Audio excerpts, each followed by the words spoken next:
कम नहीं ये मेरी खुशी ज़हरा। بسم الله الرحمن الرحیم.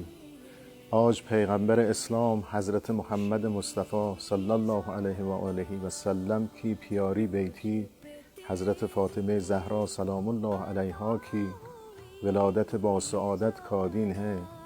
حضرت محمد صلوات الله علیه نعس عظیم المرتبت خاتون کے کردار کی تعظیم اور ہر دور اور دنیا کے ہر مقام کی خواتین کی تکریم کر کے دور جاہلیت کی عورت کے بارے میں منفی سوچ کی نفی کی.